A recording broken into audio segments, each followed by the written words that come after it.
A tuple is an immutable data structure that allows you to store a collection of items.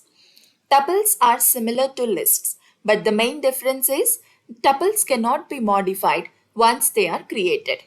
Tuples are defined by enclosing comma separated values within parentheses. You can create a tuple by assigning values to a variable using parentheses. If you have only one value in a tuple, you can indicate this by including a trailing comma just before the closing parenthesis. Such type of tuples are called singleton tuples. You can access individual elements of tuple using indexing, just like with lists. Tuples are immutable, so you cannot modify their elements. However, you can reassign the variable itself to a new tuple.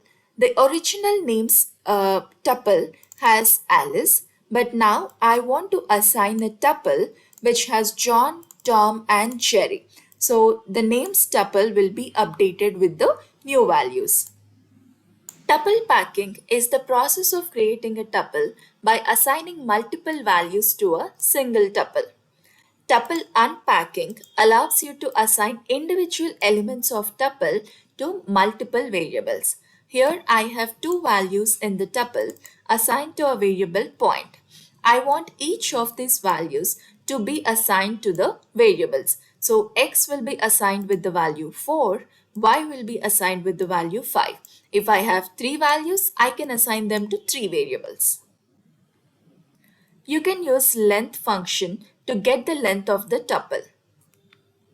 So here names array has three values. So the output of length of names will be 3. Similar to lists, you can extract a portion of tuple using slicing. It allows you to specify the range of indices to retrieve the subtuple. The first index is inclusive, second index is exclusive. So when we specify 1 and 3, we receive two values starting from 1 and ending with the index 2. You can concatenate two tuples using plus operator, similar to lists.